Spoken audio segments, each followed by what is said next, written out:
Okay, तो हम लोग यहाँ पे पढ़ेंगे समावेशी शिक्षा। देखो, अगर आप इसे समझ लेते हो तो इससे जो भी क्वेश्चन बनते हैं काफ़ी आप आसानी से बना लोगे। लेकिन अगर आप इसे याद करने की कोशिश करोगे तो भाई यहाँ से हज़ारों क्वेश्चन बन सकते हैं और आप हज़ारों क्वेश्चन याद नहीं कर सकते हो। तो भाई चीज़ों को समझ लो एक बार बस।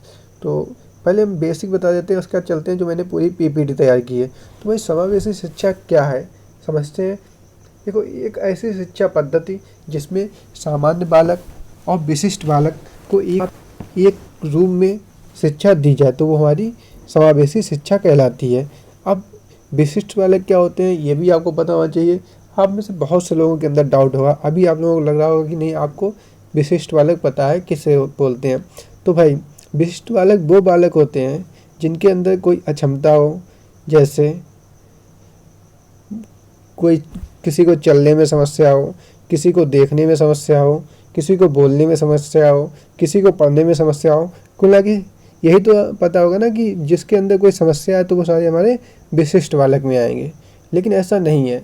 अगर किसी छात्र के अंदर कोई अच्छा गुण है, जैसे चीज़ों को बहुत जल्दी याद कर लेता है या फिर बहुत जल्दी चीज़ों को समझ लेता है ना, बोलने मतलब कोई उसके अंदर बहुत गुण है, बहुत तेज दौड़ लेता है, या किसी भी तरह की अगर कोई अच्छा गुण है तो वो बालक भी विशिष्ट बालक में आएगा। ठीक है, तो इतनी बात समझ में आ गई। अब चलते हैं, पहले देख लेते हैं कि इसमें लिखा क्या क्या है, उसके बाद में हम आपको चीज़ों को एक्सप्लेन करते चलेंगे। चलिए देखिए, यहाँ पर शिक्षा का समावेशीकरण यह बताता है कि विशेष शैक्षणिक आवश्यकताओं की पूर्ति के लिए एक सामान्य छात्र और एक दिव्यांग छात्र को समान अवसर मिलने चाहिए।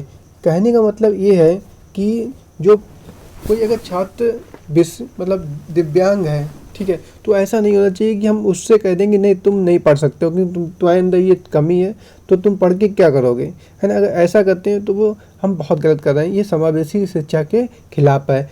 समावेशी शिक्षा में यही कहा जाता है कि आप हर छात्र को, चाहे उस दिव्यांग हो किसी भी तरह का हो, उसे हम शिक्षा के समान अवसर देंगे। बात समझ में आ रही है। चलिए अगले पेज पे चलते हैं। इसमें एक सामान्य छात्र एक दिव्यांग छात्र के साथ विद्यालय में अधिक समय बिताता है।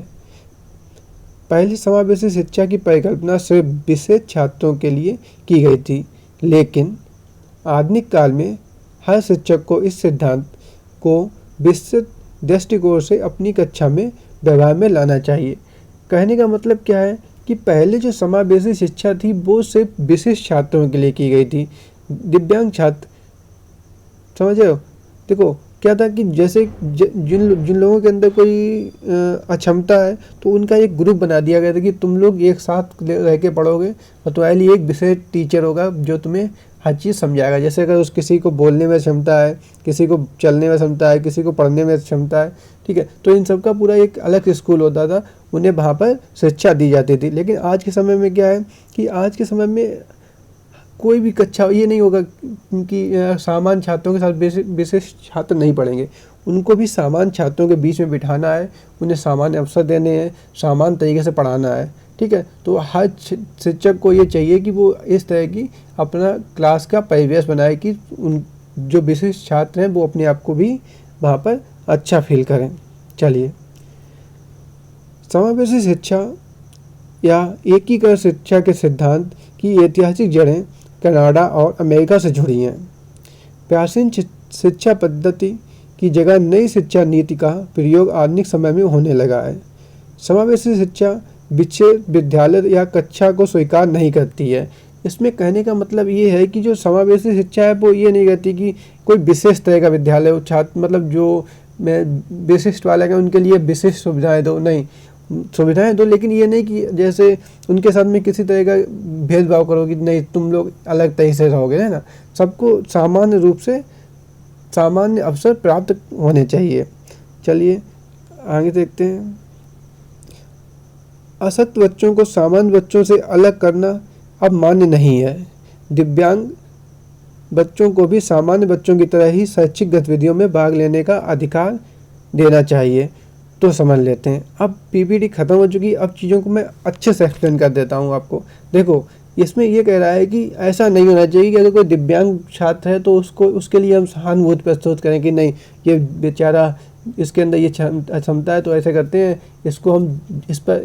इसको हम ज़्यादा वो करेंगे, इससे कम होमवर्क देंगे और इसके तरफ ज़्यादा ध्यान देंगे, है ना, इसको होमवर्क कम देंगे, इससे प्रश्न कम पूछेंगे, है ना। कहीं अगर कोई गतिविधि कराया, जैसे हम क्षेत्र भ्रमण पे ले जा रहे हैं, तो जो विशिष्ट छात्र है उससे कह देंगे नहीं, तुम्हें चलने में अगर दिक्कत है तो तुम रहने दो, तुम क्या करोगे जाके, या कोई देख नहीं पाता है तो उससे कहेंगे नहीं तुम रहने दो, तुम क्या करोगे जाके। तो ऐसा नहीं होना चाहिए, सबको समान अवसर देना चाहिए, ठीक है। चाहे कोई भी गतिविधि करा रहे हैं, अगर हम क्षेत्र भ्रमण पर ले जा रहे हैं तो हम सबको ले जाएंगे, किसी तरह का भेदभाव नहीं करेंगे। एक बात और ध्यान रखो, अगर तुम पेपर में अगर इसके क्वेश्चन बनते हैं तो तुम लोग अपना दिमाग लगा लेते हो कि नहीं विशिष्ट बालक है तो उसके लिए सहानुभूति होनी चाहिए। भाई सहानुभूति कभी भी नहीं दिखानी है, जो जिस हिसाब से आपको आंसर देना है, ठीक है। कभी भी सहानुभूति वाला क्वेश्चन में आंसर सही नहीं होगा, हमेशा समान अवसर वाला होगा। हाँ, उनके लिए हम जो चीज़ें होती हैं जैसे सहायक सामग्री, ठीक है, उनके लिए हम विशेष सहायक सामग्री तो उपलब्ध करा देंगे, लेकिन उनके लिए किसी तरह की सहानुभूति नहीं दिखाएंगे कि नहीं तुम विशिष्ट हो तो तुम्हारे लिए ऐसा नहीं होगा, है ना सामान्य छात्रों को से उनसे अलग रखेंगे।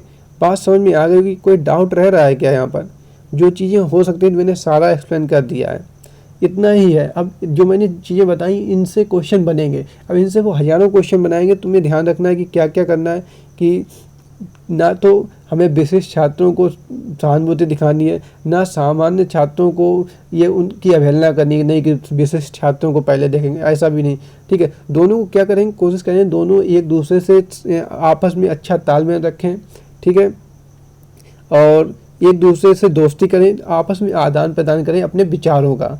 ये सब समावेशी का उद्देश्य है। इसका मुख्य उद्देश्य क्या होता है कि जो विशिष्ट छात्र होते हैं, अभी तो वो अगर हम उन्हें उनकी तरह के स्कूलों में रखेंगे जहाँ पे सब एक ही तरह के हैं, विशिष्ट मतलब दिव्यांग बच्चे, तो जब वो बाद में समाज में आएंगे तो वो अपने आप को इसमें नहीं ढाल पाएंगे। इसीलिए उनको समावेशी कक्षा में रखा जाता है कि अगर उनके साथ में बच्चे अगर अच्छा व्यवहार नहीं करते तो वो अपने आप को मजबूत बनाएंगे कि हाँ दुनिया ऐसी ही है, हमें इसी हिसाब से जीना है, ठीक है। बात समझ रहे होगे?